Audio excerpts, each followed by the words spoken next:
नमस्कार दोस्तों, बहुत बहुत स्वागत है आपका एसएससी लैब पर। मेरा नाम है अमन श्रीवास्तव। एसएससी सीजीएल 2024 की नोटिफिकेशन आ चुकी है और ये क्वेश्चंस मेरे पास बार बार आ रहे हैं। कैसे बनाएं टाइम टेबल, डेली रूटीन क्या रखें, सर कितने घंटे पढ़ना पड़ेगा कि हम एक बार में पेपर को क्रैक कर लें। इस वीडियो में मैं इन सारी बातों का जवाब दूंगा और नीचे वीडियो में आपके पास चैप्टर्स भी पड़े हुए हैं। अगर आप किसी पर्टिकुलर सेक्शन पे जाना चाहें तो आप उसके ऊपर भी आप सीधे सीधे जा सकते हैं। सबसे पहले आता है कैसे बनाएं टाइम टेबल या कैसे हम प्रिपरेशन को स्टार्ट करें। देखिए, सबसे पहली चीज जो आपको करनी है, हम तैयारी कैसे करें। सबसे पहली चीज आपको करनी है, आपको मालूम होना चाहिए कि आपकी प्रिपरेशन, पहली चीज तो आपके पास टाइम बाउंड प्रिपरेशन होनी चाहिए। टाइम बाउंड प्रिपरेशन होने से क्या होता है, ये हमारे दिमाग में एक सेंस ऑफ अर्जेंसी क्रिएट करता है चीजों को करने के लिए। आमतौर पर जब स्टूडेंट्स, क्योंकि वो 12th अपना ग्रेजुएशन सब कर चुके होते हैं, आमतौर पर उनके ऊपर कोई भी बड़ी जिम्मेदारी नहीं होती, क्योंकि जो ग्रेजुएशन कर रहे होते हैं वो ये मान के चलते हैं अभी तो हम प्रिपरेशन कर रहे हैं, अभी तो हम गवर्नमेंट जॉब की तैयारी कर रहे हैं और ये तैयारी तो हम अभी करेंगे। उनके दिमाग में भी ये बात सेट नहीं होती है कि मुझे कितने टाइम में इसको हर हाल में कर लेना है, और अगर होती भी है तो सतही तौर पर होती है, वो उसको कभी फील नहीं करते कि करना है तो करना है। वो इस चीज को फील नहीं कर पाते, इसलिए वो कभी भी सेंस ऑफ अर्जेंसी नहीं ला पाते अपने अंदर चीजों को करने के लिए। और प्रोक्रास्टिनेशन, धीमे धीमे प्रोक्रास्टिनेशन आते जाता है कि अच्छा ये बाकी है, अरे कर लेंगे, मॉक टेस्ट है, अरे बाद में देंगे, अभी नहीं देंगे। तो आपको टाइम बाउंड, पूरी प्रिपरेशन टाइम बाउंड रखनी है।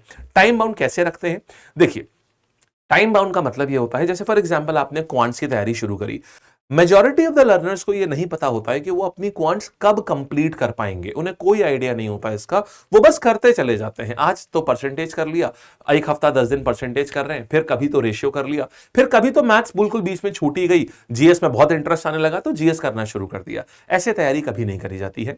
आपके पास में आपको पता होना चाहिए कि आप जून में कौन कौन सा सब्जेक्ट खत्म कर रहे हो, आप जुलाई में कौन सा सब्जेक्ट खत्म कर रहे हो, आप अगस्त में क्या क्या चीजें खत्म कर रहे हो, सितंबर में क्या खत्म कर रहे हो, और कब आप पूरा रिवीजन शुरू कर रहे हो। फॉर एग्जाम्पल, आप एग्जाम्पल दूं अगर, तो आपको पता होना चाहिए कि भाई अभी आज अगर 27 तारीख है तो मैं 10 जुलाई तक की, आज अगर 27 जून है तो मैं 10 जुलाई तक की मैं अपने स्टैटिक जीके पूरा पूरा खत्म कर दूंगा। ये आपको अपने प्लान बनाने चाहिए, इसको बोलते हैं टाइम बाउंड प्रिपरेशन। अब आपके अंदर एक सेंस ऑफ अर्जेंसी है कि हर हाल में अगर मेरे 30 चैप्टर होते हैं, अगर मेरे 30 टॉपिक होते हैं, मेरे 30 वीडियोज हैं, अगर कि मुझे जो कि अगर मेरे 30 वीडियोज हैं जो मुझे इतने टाइम के अंदर करने हैं और मेरे पास 15 दिन है, तो आपके अंदर अब एक अर्जेंसी आ जाएगी कि आपको हर दिन में 2 वीडियो करने ही करने होंगे। अब क्या है, अब आपके पास पता है, आपके दिन में आपके पास एक गोल है जो आपको उस दिन अचीव करना है। ये गोल आप अचीव करेंगे, आपको पता हो, आपके अंदर कॉन्फिडेंस आता शुरू हो जाएगा, धीमे धीमे आना शुरू हो जाएगा कि यार हर दिन का आप गोल अचीव कर रहे हो। आप लोगों को प्रॉब्लम आती है गोल सेटिंग में, आपके लिए बहुत ईजी हो जाएगा, क्योंकि आपने जैसे ही टाइम बाउंड प्रिपरेशन स्टार्ट करी, आपका टाइम टेबल अपने आप बनना शुरू हो जाएगा कि आप इस टाइम बाउंड प्रिपरेशन अगर है तो जैसे 30 चैप्टर मैंने बोले कि 30 लेक्चर्स होते हैं, मान लो स्टैटिक जीके में 15 दिन में खत्म करना है, तो आज तो मतलब हर दिन के 2 आए, आज तो मुझे करना ही पड़ेगा उस चीज को। अपने आप खुद ब खुद आपका टाइम टेबल बनना शुरू हो जाएगा। दूसरी चीज आपको ध्यान रखना होता है गोल ओरिएंटेड। आपकी पूरी प्रिपरेशन जो है बहुत ज्यादा गोल ओरिएंटेड होनी चाहिए। गोल ओरिएंटेड प्रिपरेशन होने से क्या होता है, आप कभी भी, आपका मोरल नहीं डाउन होगा। कई बार मैंने देखा है लर्नर्स जो हैं वो निरंतर बहुत प्रैक्टिस करते हैं, बहुत मेहनत करते हैं, फिर भी वो कहते हैं कि हमारा सिलेक्शन नहीं हो पाया, हमने बहुत मेहनत करी थी। ध्यान रखिएगा, इस परीक्षा में बहुत ज्यादा ज्ञान आपको परीक्षा की सफलता से बहुत दूर ले जाएगा। आपका गोल है एग्जाम को क्लियर करना, ना तो सब्जेक्ट में पारंगत बनना। आपको सब्जेक्ट में पारंगत नहीं बनना है। आप बहुत ज्यादा अच्छी पढ़ाई करेंगे ना, आपको सारे प्रकार की नॉलेज लेने की कोशिश करेंगे ना, तो आप एग्जाम नहीं क्लियर कर पाएंगे, आप टीचर बन जाएंगे, आप उस सब्जेक्ट के टीचर बन जाएंगे। क्योंकि टीचर के पास, टीचर से एक्सपेक्टेड होता है कि उसको उस सब्जेक्ट की बहुत अच्छी नॉलेज हो, लेकिन एक एस्पिरेंट से एक्सपेक्टेड होता है कि उसके पास रिक्वायर्ड अमाउंट ऑफ नॉलेज हो, जितना उस एग्जाम को क्लियर करने के लिए जरूरी है। क्योंकि आप हर सब्जेक्ट में बहुत सारी नॉलेज नहीं ले सकते और एग्जामिनर आपसे हर सब्जेक्ट की नॉलेज चाहता है, तो आप इसीलिए ऑप्टिमम नॉलेज लें हर सब्जेक्ट की। एक बहुत ही फेमस पुस्तक है, आपने कभी नाम सुना होगा इसका, 7 habits of highly effective people, सुना है? तकरीबन दुनिया में जो लगभग 1.5 से 2 करोड़ लोग इस किताब को पढ़ चुके हैं, 1.5 से 2 करोड़ लोग। और जितने भी बड़े सीईओज होते हैं, बड़े बिजनेस गुरुज होते हैं, बड़े सोशल वर्कर्स होते हैं, इन सब के पास बड़े स्पिरिचुअल गुरुज होते हैं, सब ने ये किताब पढ़ी हुई है। और इसमें एक लाइन है जो आपके लिए भी बहुत अच्छी है। इसमें कहा गया है, बहुत बढ़िया से इस लाइन को बोला गया है, if the ladder is not leaning against the right wall, every step we take just gets us to the wrong place faster। माने अगर आपकी जो सीढ़ी है, अगर वो सही दीवार के अगेंस्ट वो लीन नहीं है, तो हर एक कदम जो आप उस लैडर के ऊपर ले रहे हो वो आपको आपके जो गोल था उससे दूर ही करता चला जा रहा है, क्योंकि आप गलत डायरेक्शन में मेहनत करते चले जा रहे हो।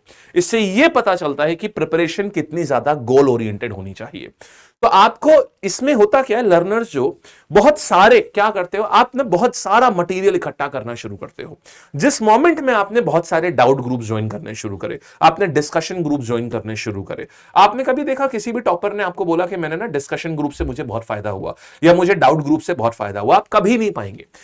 टॉपर तो छोड़िए, जिन लर्नर्स का सिलेक्शन भी होता है, जिन लोगों ने एग्जाम क्वालिफाई करे हैं, वो कभी नहीं कहते हैं कि मैंने डाउट ग्रुप ज्वाइन करे, मैंने डिस्कशन ग्रुप ज्वाइन करे। उल्टा वो ये कहते हैं कि यार दूर रहना इन सब चीजों से, सोशल मीडिया से दूर रहना। तो माने जितना पब्लिक इंटरेक्शन से आप दूर रहोगे उतना बेहतर है आपके लिए। आपको पब्लिक के साथ में आपको इंटरेक्शन आपको नहीं चाहिए होता है। आपके पास में एक टीचर पकड़िए जो आपको लगता है कि यार ये मेरे को बेहतरीन तरीके से समझा सकता है। आप एक टीचर समझिए, बहुत सारे टीचर्स अच्छे होते हैं, डिपेंड करता है हमारी बॉन्डिंग किसके संग अच्छी हो रही। सबसे बड़ी बात है हमें किसके पढ़ाई से मेरे दिमाग में चीजें ज्यादा से ज्यादा समय तक बैठ पा रही है। मुझे इतना सारा मैटर नहीं चाहिए, मुझे इतने से भी चलेगा, लेकिन अगर मान लो हमने इतना सारा मैटर लिया और हम अपने दिमाग में उसको याद ही नहीं करा पा रहे, हम बैठा नहीं पा रहे, तो मेरे लिए वो इतना सारा मैटर किसी काम का नहीं है।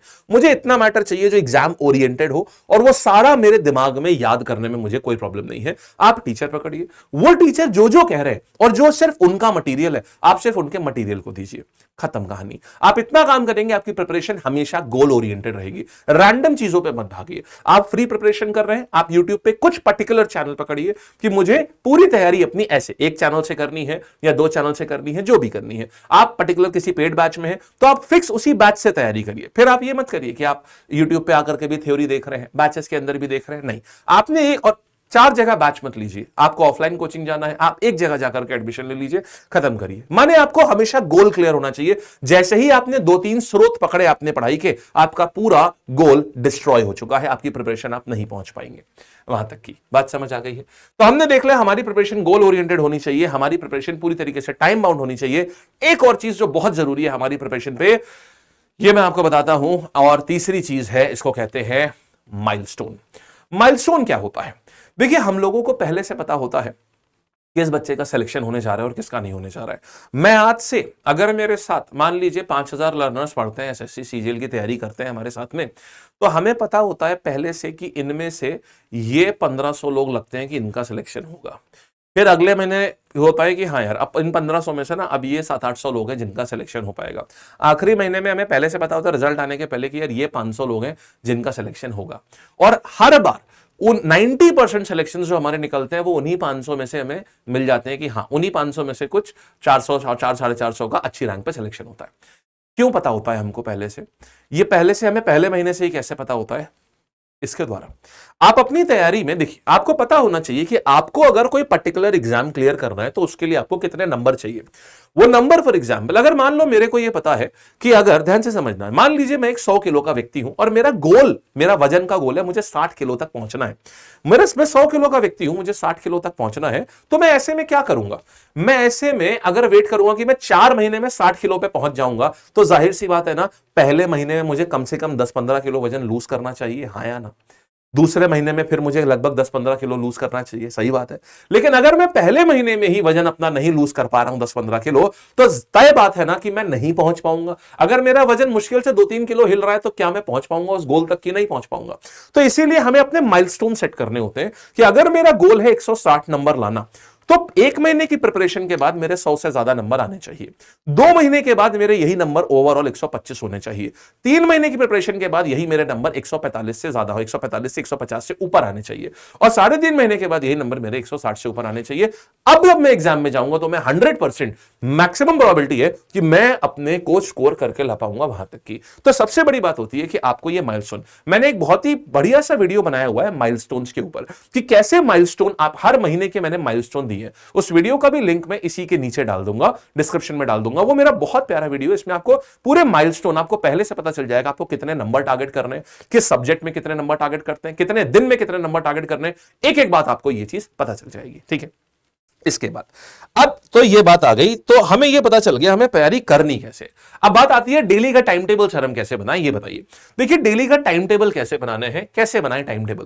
पहली चीज तो आप अपने मन मुताबिक काम मत करिए कि आज मैं बहुत खुश हूं, आज मुझे सिर्फ मन कर रहा है आज मैं अपने देश को जानूंगा और आज मैं पूरे दिन आज मैं सिर्फ स्टैटिक जीके पढ़ूंगा या मैं जीएस पढ़ूंगा। आज तो मुझे अपने इतिहास को जानने का इतना गाला फीलिंग हो रही, इतना लाला फीलिंग आ रही है मुझे कि मैं आज सिर्फ और सिर्फ इतिहास पढ़ूंगा और आज के बाद 3-4 दिन तक सिर्फ इतिहास पढ़ूंगा क्योंकि मुझे बहुत इंटरेस्ट आ रहा है। नहीं, आपका टाइम टेबल, आपका रूटीन जो होता है यही आपको बनाता है। आप अपने टाइम टेबल में पहले be boring, that is what you have to practice, be boring, practice time blocking. आप टाइम ब्लॉकिंग प्रैक्टिस करिए। टाइम ब्लॉकिंग का अर्थ ये होता है, ये बहुत बोरिंग होता है लेकिन बहुत इफेक्टिव होता है कि मुझे इतनी देर के लिए ये करना ही करना है। माने मुझे इतनी देर के लिए, फॉर एग्जाम्पल वीडियो लेक्चर्स है, एक दिन में एक व्यक्ति को 3 से 3.5 घंटे, आप लिख लीजिएगा 3 से 3.5 घंटे आपको वीडियो पे देने चाहिए। मतलब आपको वीडियो पे या क्लासेस पे देने चाहिए 3 से 3.5, बट वो रैंडम नहीं होने चाहिए, वो बहुत ही ऑर्डर मैनर में होने चाहिए और हमेशा प्रोग्रेसिव होने चाहिए। मैंने इसमें बहुत बड़ी गलती देखी है लोगों की। जैसे लर्नर्स क्या करते हैं, एक बार किसी टीचर से परसेंटेज पढ़ेंगे, फिर दूसरी बार क्या होता है कहीं और कोई और टीचर परसेंटेज, उसमें लिखा होता है परसेंटेज के बवाल सवाल, फिर वो उससे भी परसेंटेज करेंगे। फिर तीसरे पे लिखा होता है परसेंटेज पढ़ लो, इसके बाहर तो एग्जामिनर पूछ ही नहीं सकता, फिर वो वहां से भी करेंगे और उसके बाद फिर वो टेस्ट देंगे और उसमें भी वो परसेंटेज का सवाल गलत करके आएंगे, जबकि ऑलरेडी उन्होंने 3 बार परसेंटेज पढ़ लिया था। गलती क्या हुई, मैंने क्या बोला, ये वीडियो लेक्चर्स जो है ये हमेशा प्रोग्रेसिव होने चाहिए। मतलब जो कंसेप्ट पढ़ लिया है वो दोबारा नहीं पढ़ना है, अब उसके आगे बढ़ना है। क्योंकि अगर आप इतने ही कंसेप्ट को बार बार पढ़ेंगे तो कोई मतलब नहीं है। अगर मान लो 10 कंसेप्ट थे, एक वीडियो में मैंने 3 कंसेप्ट पढ़ लिए हैं, तो अब इसके आगे के वीडियो में मुझे उसके आगे के कंसेप्ट पढ़ने हैं। दूसरा अगर मैं वीडियो देखूंगा तो उसके आगे के कंसेप्ट पढ़ूंगा, सेम कंसेप्ट में नहीं पढ़ूंगा। सिंपल सी बात होती है। तो ये वीडियो लेक्चर्स में हर दिन आपको और ऑन एन एवरेज लगभग 3 घंटे से 3.5 घंटे का कंसेप्ट के लेक्चर्स आपको लेने चाहिए। आपको किस टाइम लेना है, मॉर्निंग में, इवनिंग में, नाइट में, मैं सब बताऊंगा अभी आपको। फिर इसके बाद में आपको रिविजन के लिए आपको डेली का डेली आपको 1 से 1.5 घंटा, जो चीज आपने पढ़ी हुई है रिवीजन के लिए 1 से 1.5 घंटा आप देंगे। मैंने आज चीजें पढ़ी, सेम डे जब आप चीजें करते हो तो आपका न्यूरल कनेक्शन डेवलप होता है कि आपने जो चीजें पढ़ी थी आपके ब्रेन के अंदर एक रिकॉल पावर आती है, आप रिकॉल कर पाते हो अपनी पढ़ी हुई चीजों को और आप ब्रेन उसको इजीली सेटल इन कर पाता है, ब्रेन उसको एब्जॉर्ब कर पाता है। इसके बाद तीसरी चीज आती है, हमने कंसेप्ट पढ़ लिया, 3 से 3.5 घंटे यहां गए, 1 से 1.5 घंटे यहां गए, लगभग अभी हम 4 से 5 घंटे के ऊपर है। इसके बाद हम आते हैं प्रैक्टिस के ऊपर। तो हमें ये 3 चीजें, मैंने बोला ना प्रैक्टिस टाइम ब्लॉकिंग, मतलब अगर ये करना है तो करना ही करना है फिर मुझे उस दिन, फिर कोई नहीं रोक सकता। मुझे ये 3 चीजें तो अपने टाइम टेबल में करनी करनी है। मुझे ये 3 चीजें डालनी है। मुझे एक टाइम अपना डालना है वीडियो लेक्चर के लिए, एक टाइम डालना है मुझे रिवीजन टाइम के लिए, एक टाइम डालना है मुझे प्रैक्टिस के लिए। तो ये जो प्रैक्टिस का टाइम है ये कितना जाता है, ये लगभग 2 से 2.5 घंटे जाएगा। तो ये टोटल प्रिपरेशन लगभग 6 से 7 घंटे की आपकी जाती है। तो यहां पर 2 से 2.5 घंटे का प्रैक्टिस टाइम होता है। माने जो चीज मैंने यहां पढ़ी थी और जो मैंने पिछले दिनों पढ़ी है, मैं उनको रिवाइज भी कर रहा हूं, मैं उनकी प्रैक्टिस भी कर रहा हूं। इससे क्या होता है, मैं हमेशा ही एकदम मेरे दिमाग में चीजें कभी मैं भूलता नहीं हूं और मेरे अंदर एक कॉन्फिडेंस आना शुरू हो जाता है। अब बात आती है कि ठीक है सर ये सब हमें समझ आ गया, अब प्रश्न ये उठता है कि हम ना बोर हो जाते हैं या हम इतनी एफिशिएंसी से काम नहीं कर पाते। हम अगर जो सब्जेक्ट करना शुरू करते हैं तो हम वही करते चले जाते हैं। कभी कभी हम ख्याली पुलाव बनाने लगते हैं। कई बार ऐसा होता है कि हम सामने कॉपी नोट्स तो खुले हुए हैं, लेकिन जब हम रिवाइज करने बैठते हैं तो हम कभी सोचने लगते हैं कि अगर मैं इंस्पेक्टर बन गया तो क्या होगा, मेरे ऊपर वर्दी कैसे लगेगी, फिर मैं अपने मोहल्ले में आऊंगा कैसे। फिर सब लोग पूछे, कोई अगर खड़ा होगा और पूछेगा आप क्या करते हैं, तो मैं तेज बोलूंगा कि मैं इनकम टैक्स इंस्पेक्टर हूं। फिर सब लोग मेरी तरफ देखने लगेंगे, फिर मैं वहां से बिना कुछ करे ऐसे ही चला जाऊंगा, तो बड़ा हीरोइक सी फीलिंग आएगी। तो ये हवाई के लिए हम बोलने लगते हैं और अक्सर ऐसा होता है और ये होना अच्छा है। इसी की तो देखिए, इसी फील के लिए तो जी रहे हैं, यही फील तो है। लेकिन इस फील का आना बुरा नहीं है, लेकिन पढ़ाई के बीच में इस फील का आना बहुत बुरा है। अगर वो हमारी जो दैनिक क्रिया है, अगर वो हमारी इस दैनिक क्रिया को, जो हमारी पढ़ाई की क्रिया अगर इसको ब्रेक कर रही है तो वो प्रॉब्लम है। इसको कैसे सही करें और अपने टाइम का मैक्सिमम यूटिलाइजेशन कैसे करें, इसके लिए मैं आपको एक बहुत ही प्यारी चीज बताता हूं, द पोमोडोरो टेक्निक। अपने टाइम का बेस्ट यूटिलाइजेशन कैसे करें, इसके लिए ये टेक्निक देखिएगा, मजा आ जाएगा आपको देख करके। देखिए ये भी इसी पुस्तक में बोला गया है, the 7 habits of highly effective people. इसको बहुत लोग प्रैक्टिस करते हैं और मैं खुद इसको 1 साल से प्रैक्टिस कर रहा हूं। ये मजेदार है, जिसने इसको करा 1 दिन के अंदर आपको मजा आ जाएगा इस चीज को प्रैक्टिस करके। सुनिएगा क्या करते हैं। आप एक चीज होती है कॉन्टिन्यूड फोकस। साइंस कहती है कि आप कॉन्टिन्यूड फोकस मतलब डीप वर्क जो है, जब काम करो तो ऐसे करो कि दुनिया भूल जाओ, इसको बोलते हैं डीप वर्क। आप डीप वर्क आप नहीं कर सकते 30 मिनट से ज्यादा। डीप वर्क फुल कंसंट्रेशन मांगता है, फुल कंसंट्रेशन हम 30 मिनट से ज्यादा नहीं दे सकते हैं। तो इसके लिए क्या होता है कि आप कोई काम कर लें, कि आप कोई भी चीजें अपने माइलस्टोन बना लें, 25 मिनट में मुझे ये काम करना है। आप उस बड़ा काम होगा तो उसे छोटे में ब्रेक कर दीजिए कि मुझे 25 मिनट में, फॉर एग्जाम्पल अगर आप क्वेश्चन लगा रहे हैं क्वांट्स के, आपको मान लीजिए 20 क्वेश्चन लगाने हैं, तो आपने कर लिया, ठीक है, ये 15 क्वेश्चन मैं 25 मिनट के अंदर लगाऊंगा। अब जब और 25 मिनट का एक टाइमर लगा दीजिए। अब जब वो 25 मिनट ओवर होने वाले होते हैं और आपके दिमाग में होता है ये माइलस्टोन मुझे अचीव करना है 25 मिनट के अंदर, आपका दिमाग डिविएट होता ही नहीं है, आपका दिमाग एकदम फोकस पे चलता है। आपके अंदर सेंस ऑफ अर्जेंसी आ जाती है, आप भागना उसी दिशा में शुरू करते हैं, आपको तेज सोचने की आदत आ जाती है और 25 मिनट तक आपका दिमाग हाइपर फोकस वे में काम करता है। इसके बाद आप 5 मिनट का ब्रेक लीजिए, 25 मिनट ऑफ डीप वर्क करिए और 5 मिनट का ब्रेक लीजिए, फिर 25 मिनट का डीप वर्क करिए। आप 25 मिनट का फोकस वर्क करिए, 5 मिनट का ब्रेक करिए और ऐसा रिपीट करिए, फिर 25 मिनट का करिए, फिर 5 मिनट का फोकस। एक बार ये 4 बार हो जाए, जैसे ही ये 2 घंटे का हो जाए, फिर कम से कम एक लंबा ब्रेक लीजिए 15 मिनट से आधे घंटे का। अगर आप इस तरीके से, इस तकनीक से अगर आप अपनी तैयारी करेंगे, इसको बोलते हैं द पोमोडोरो टेक्निक, बहुत फेमस तकनीक है ये, बहुत ही फेमस तकनीक है ये पोमोडोरो तकनीक। तो इस तरीके से आप अपनी, एक बार आप सिर्फ 3 दिन के लिए पढ़ के देखिए, आप वापस इस वीडियो पे आएंगे, कमेंट करेंगे कि मजा आ गया इस चीज को करके। ये मेरी गारंटी है आपको। आज ही जब आप वीडियो देखिएगा ना, उसी शाम से आप इस चीज को शुरू कर देंगे, आप करिए और आपको मजा आ जाएगी आपको। अब प्रश्न ये उठता है, सर ये बताइएगा कि हम टाइम टेबल क्या रखें, हम मॉर्निंग में क्या करें, हम इवनिंग में क्या करें। हमने घंटे का जवाब दे दिया कि कितने घंटे पढ़ना होगा एक दिन में, 6 से 7 घंटे, वो भी इस तरीके से। ऐसे आप 10-12, मैं आपको जो तरीका बता रहा हूं, आप 12 घंटे भी पढ़ोगे ना, 12 घंटे से ज्यादा इफेक्ट तरीका बता रहा हूं जो आप 6 घंटे में निकल आएगा। आप 12-12 घंटे पढ़ेंगे उससे कोई फर्क नहीं पड़ेगा, आप 6 घंटे मेरे हिसाब से पढ़ेंगे जैसे मैंने पढ़ा बताया है आपको। आप चाहे सेल्फ स्टडी करते हो, चाहे यूट्यूब करते हो, चाहे आप किसी बैच में पढ़ते हो, कैसे भी करते हो, आप इस तरीके से पढ़ेंगे, आप 6-7 घंटे में भी अपने आप को और ज्यादा फोकस और ज्यादा डेवलप फील करेंगे। ठीक, अब देखिएगा, अब आते हैं, अब बात शुरू होती है कि सर टाइम डेली रूटीन क्या रखें, हम जो तैयारी कर रहे हैं उसमें रूटीन क्या रखें, ठीक, कैसे बनाएं रूटीन। तो रूटीन बनाने के लिए ध्यान रखिए, देखिए इसके लिए ना सबका टाइम अलग अलग होता है। किसी के लिए होता है कि सुबह इफेक्टिव ज्यादा होता है, कभी रात में ज्यादा इफेक्टिव होता है। लेकिन हमने इसके लिए 2 किताबें पढ़ी, 2 किताबों में 2 रिसर्च थी, एक कोलंबिया यूनिवर्सिटी की थी और एक हार्वर्ड यूनिवर्सिटी की थी। हमारे मन में यह प्रश्न था कि ये 3 चीजें हमें करनी है, हमें कंसेप्ट सीखना है, हमको रिविजन करना है और हमको प्रैक्टिस करनी है। इसके लिए बेस्ट टाइम कौन सा रहेगा। तो कोलंबिया यूनिवर्सिटी की एक रिसर्च थी, उसमें यह था कि सुबह सुबह ना आपका माइंड बहुत फ्रेश होता है और वो डीप वर्क करने के लिए तैयार रहता है, तो उसकी मतलब मैक्सिमम एनर्जी होती है। और कोई भी नया काम अगर आपको करना है तो आप सुबह सुबह करिए। माने मॉर्निंग के टाइम पर जब हाई एनर्जी रहती है मेरे दिमाग की, तो मुझे अपना कंसेप्ट लर्निंग वाला काम करना चाहिए। उस समय जो भी नया कंसेप्ट, यानी जो कंसेप्चुअल आवर्स जो हमने 3-3.5 घंटे की बात करी है, वो आपको उस समय करना चाहिए। फिर दोपहर के टाइम पे, क्योंकि जब हम लंच ले लेते हैं, इंसान लंच भारी लेता है, तो बॉडी की बहुत सारी एनर्जी, ये हार्वर्ड की स्टडी है, बहुत सारी एनर्जी फूड को डाइजेस्ट करने में जाती है, क्योंकि पहला हैवी मील इंसान जो है वो दोपहर में लेता है। तो अब क्या है, इस टाइम पर बहुत ज्यादा एनर्जी जो है ये, क्योंकि खाने में ऑलरेडी गई हुई है डाइजेस्ट करने में, तो आपको एक लो एनर्जी काम करना होता है और सबसे कम एनर्जी लगती है रिवीजन करने में। तो इस टाइम पर, क्योंकि आपके लिए बहुत ज्यादा फोकस करना मुश्किल होता है, तो आप कोई नया काम नहीं कर सकते और ना ही प्रैक्टिस कर सकते, क्योंकि प्रैक्टिस में एप्लीकेशन ऑफ कंसेप्ट चाहिए होता है, उसमें भी दिमाग लगेगा। तो आपको रिविजन करना होता है। रिविजन इजी आराम आराम से रिविजन करिए, आपका माइंड अपने आप न्यूरल कनेक्शन स्टैब्लिश करना शुरू करता है। आपने जो सुबह जो इंफॉर्मेशन पढ़ी थी या जो पिछले दिन इंफॉर्मेशन पढ़ी थी, वो धीमे धीमे उनसे अपने आप ही लिंक बनाना शुरू करता है, उस इंफॉर्मेशन से न्यूरल कनेक्ट बनाना शुरू करता है। आपको चीजें रिकॉल जल्दी होना शुरू हो जाएंगी। फिर इसके बाद बात आती है सर प्रैक्टिस किस टाइम पे करें। तो प्रैक्टिस के लिए जो सबसे अच्छा समय सजेस्ट किया गया है वो रात का समय सजेस्ट किया गया है, मतलब शाम से रात का 7 बजे के बाद का जो समय है उसको प्रैक्टिस के लिए सजेस्ट किया गया है।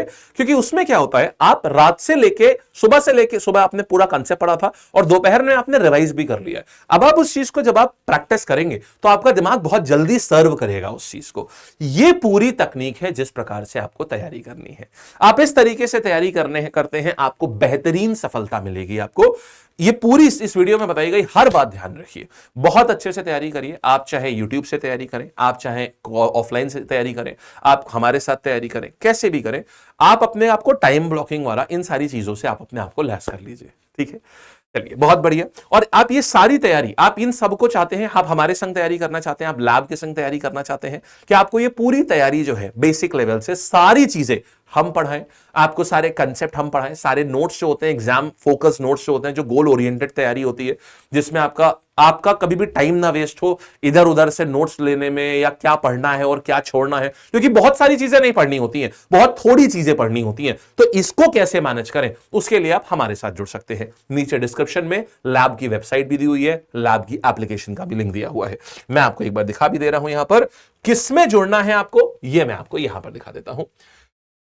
तो आप जैसे ही आओगे learnonlab.com, आप लर्न ऑन लैब पे आएंगे। अच्छा, इसमें ना आपको एक और चीज बता दो, एक फ्री रिसोर्स ही बहुत अच्छा है। आप स्टडी प्लान पे आएंगे, आपके पास ना प्लानर्स मिलेंगे, ये जीएस का प्लानर, ये इंग्लिश का प्लानर, ये मैथ्स का प्लानर, ये सारे प्लानर्स आप आराम से वेबसाइट पे आकर के आप डाउनलोड कर लीजिएगा। इससे क्या होगा, फॉर एग्जांपल जनरल अवेयरनेस का अगर मैं प्लानर की बात करूं, यहां तो नंबर लॉगिन नहीं है, जब आप इसको करेंगे तो आपको पूरे 100 दिन का आपको प्लान मिल जाएगा, कैसे आप अपनी तैयारी को करें। ये बहुत इफेक्टिव रहता है, तो ये प्लानर वाली चीज यहां आ जाएगी। अच्छा, फिर आप आएंगे कोर्सेज पे आएंगे आप, अब यहां पर देखिएगा, सो ये है, तो जो भी लर्नर्स ओनली सीजीएल की तैयारी करना चाहते हैं, सिर्फ सीजीएल, तो वो एसएससी जुनून बैच को ज्वाइन करेंगे। ये बैच 4000 का है, जिसमें आपके सारे सब्जेक्ट कवर होंगे, क्वांट्स, जीएस, रीजनिंग, इंग्लिश। अभी इसके ऊपर 40% ऑफ है, ठीक है, इस समय इसके ऊपर 40% डिस्काउंट है। फिर अगर मैं आऊंगा, अगर आप ऐसा है कि आपको एसएससी सीजीएल की भी तैयारी करनी है, सीएचएसएल की भी तैयारी करनी है, आप सीजीएल की तैयारी करनी है, सीएचएसएल की आपको, आप फेज का भी एग्जाम देते हो, आपको रेलवे के जो ऑफिसर लेवल एग्जाम आते हैं वो भी देने हैं, DSSB के ऑफिसर लेवल एग्जाम अभी आने वाले हैं वो देने हैं, तो उसके लिए आप महापैक ज्वाइन करेंगे। ये महापैक ई बुक्स के साथ में, आप चाहते हैं आपके घर पे किताबें डिलीवर हो, तो आप उसके लिए ये वाला महापैक, इसमें ये किताबें घर पे डिलीवर होती हैं, इसमें मतलब पढ़ाएंगे भी, साथ में आप हार्ड कॉपी किताबें आप चाहते हो, नोट्स आपको दिक्कत आती है, ऑनलाइन सारे नोट्स, बहुत सारे नोट्स हो जाते हैं, आप उसको करो, तो आप ये वाली चीज इसको ऑप्ट कर सकते हैं। विद बुक्स वाला, बुक्स वाला काफी अच्छा रहता है, क्योंकि इसमें आपके हाथों में किताबें होती हैं जिनसे आपको रिवाइज करने में बहुत इजी पड़ जाता है ये, ठीक है। तो ये पूरा एक ओवरऑल वीडियो था, मुझे उम्मीद है आपको ये पूरा वीडियो पसंद आया होगा। इसमें काफी इफेक्टिव स्ट्रैटेजी हमने बताई है किसी भी एग्जाम को क्रैक करने के लिए, specifically focusing on CGL exam जो अभी हमारे सामने लगा हुआ है, ठीक है। ऑल द बेस्ट, मस्त रहिए, जबरदस्त रहिए, ऐसे ही एग्जाम्स क्रैक करते रहिए बेहतरीन तरीके से। फिर हम लोग मिलेंगे अगली कक्षा में, तब तक के लिए नमस्कार।